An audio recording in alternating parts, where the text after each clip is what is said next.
اللہم صلی علی سیدنا محمد وعلی آل سیدنا محمد۔ السلام علیکم ورحمۃ اللہ وبرکاتہ۔ آج کی ہماری ویڈیو کا ٹاپک ہے اصحاب کہف کا عجیب واقعہ۔ آپ صلی اللہ علیہ وسلم کے دور میں کچھ قریش یہودی کے عالم کے پاس گئے اور ان سے کہا کہ حضور صلی اللہ علیہ وسلم سے ایسا سوال پوچھا جائے کہ ان کے نبی ہونے کی حقیقت واضح ہو جائے۔ اس کے جواب میں یہودی عالم نے آپ سے 3 سوال پوچھنے کو کہا، جن میں ایک سوال یہ تھا کہ اصحاب کہف کون ہیں۔ لہٰذا اللہ پاک نے اپنے پیارے محبوب کو اس کا جواب قرآن پاک کی سورہ کہف کے اندر مکمل وضاحت کے ساتھ بیان فرمایا۔ ناظرین، حضرت عیسیٰ علیہ السلام کا دور تھا جب اللہ نے آپ کو آج کے دور کے فلسطین کے علاقے میں اسلام کی تبلیغ کے لیے بھیجا۔ یہ علاقہ اس وقت رومن امپائر میں شمار ہوتا تھا۔ یہ بت پرست لوگ تھے۔ یہاں ایک یہودی بادشاہ کی حکمرانی تھی جو رومن حکومت کے ماتحت کام کر رہا تھا۔ جب حضرت عیسیٰ نے تبلیغ شروع کی تو رومی لوگ آپ کے مخالف ہو گئے اور آپ کو گرفتار کر کے سولی پر لٹکانا چاہا، مگر اللہ کے حکم سے آپ کو زندہ آسمان پر اٹھا لیا گیا۔ اس واقعے کے کچھ عرصے بعد یہودی لوگوں نے رومی حکومت کے خلاف بغاوت کر دی۔ لہٰذا اس کے رد عمل میں انقاہو کے ٹٹس نامی رومی بادشاہ نے یروشلم اور فلسطین پر حملہ کر کے اسے بالکل تباہ کر دیا، حتیٰ کہ بیت المقدس کو بھی تباہ کر دیا۔ اسی دوران اس نے 1.5 لاکھ یہودیوں کو قتل کر دیا، اور جو بچے کچے یہودی یہاں رہ گئے تھے وہ جان بچا کر فلسطین نکل گئے۔ مگر جو حضرت عیسیٰ علیہ السلام کے ماننے والے اور ان کی تعلیمات کے پیروکار تھے، صرف وہی فلسطین میں موجود رہ گئے جو کہ رومی تھا اور بت پرست تھا۔ لہٰذا اس کی حکومت میں موجود عیسائی لوگوں پر اس نے ظلم و ستم کرنا شروع کر دیے۔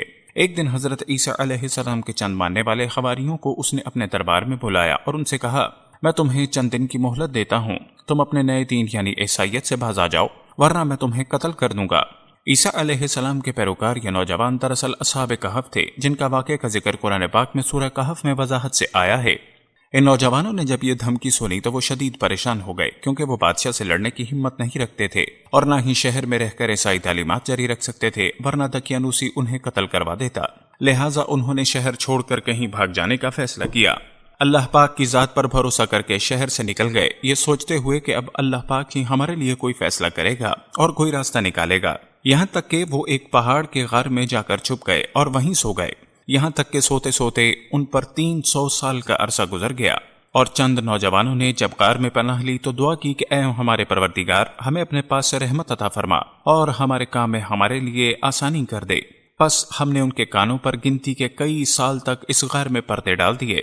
دقیانوس نے جب ان لوگوں کو تلاش کروایا تو معلوم ہوا کہ یہ لوگ اسی غار میں موجود ہیں۔ اسے بہت غصہ آیا اور حکم دیا کہ غار کو ایک مضبوط دیوار سے بند کر دیا جائے تاکہ یہ لوگ اندر ہی مر جائیں۔ بادشاہ نے جس شخص کے ذمے یہ کام لگایا وہ بہت ہی نیک اور ایماندار تھا۔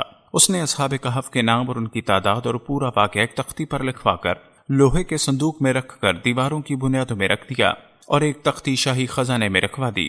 ان 300 سال کے دوران دقیانوس بادشاہ مر گیا اور کئی بادشاہ اور حکومتیں آئیں اور چلی گئیں، یہاں تک کہ 300 عیسوی رومن امپائر نے بھی عیسائیت اختیار کر لی۔ 440 عیسوی میں بیدروس نامی عیسائی بادشاہ کی حکومت آئی، جو کہ ایک نیک دل اور انصاف پسند بادشاہ تھا۔ اس نے 68 سال تک حکومت کی۔ اس کے دور میں مذہبی فرقہ پسندی جب عروج پر پہنچ گئی اور لوگوں میں مرنے کے بعد دوبارہ زندہ کیے جانے اور قیامت کا یقین ختم ہوتا جا رہا تھا، یہ حال دیکھ کر بادشاہ بہت رنجیدہ ہوا اور اللہ سے دعا کی کہ اے اللہ، کچھ ایسی نشانی ظاہر فرما کہ میری قوم کے لوگوں کا ایمان پھر سے تازہ ہو جائے، انہیں قیامت مرنے کے بعد دوبارہ زندہ کیے جانے اور ایک خدا کا یقین ہو جائے۔ اللہ نے اس کی یہ دعا قبول فرمائی۔ لہٰذا ایک روز ایک چرواہا اپنی بکریوں کے ٹھہرانے کے لیے اس غار کے پاس پہنچا۔ یہ وہی غار تھا جس میں اصحاب کہف موجود تھے۔ اس چرواہے نے چند لوگوں کے ساتھ مل کر اس دیوار کو گروا دیا۔ دیوار کے گرتے ہی لوگوں پر ایسی ہیبت اور خوف طاری ہوا کہ سب گھبرا کر وہاں سے بھاگ گئے۔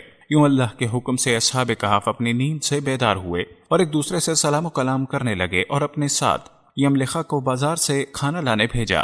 جب یملخا بازار پہنچے تو یہ دیکھ کر حیران رہ گئے کہ شہر میں ہر طرف اسلام کا چرچا ہے، یہاں تک کہ لوگ اعلانیہ حضرت عیسیٰ علیہ السلام کا کلمہ پڑھ رہے ہیں اور ان کی تعلیمات پر عمل بھی کر رہے ہیں۔ اس کشمکش میں یملخا نے کھانے کے عوض اپنے زمانے کے سکے دکاندار کو دیے۔ دکاندار نے جب یہ سکے دیکھے تو شک ہوا کہ شاید اس شخص کو پرانا خزانہ مل گیا ہے، لہٰذا اس نے یملخا کو سپاہیوں کے سپرد کر دیا۔ سپاہیوں نے یملخا سے پوچھا کہ بتاؤ یہ خزانہ کہاں سے آیا؟ یملخا نے کہا کہ ہمارے پاس کوئی خزانہ نہیں، یہ ہمارا ہی پیسہ ہے۔ سپاہیوں نے کہا کہ ہم کیسے مان لیں، کیونکہ یہ سکے 300 سال پرانے ہیں۔ یملخا نے کہا پہلے مجھے بتاؤ کہ دقیانوس بادشاہ کا کیا خیال ہے؟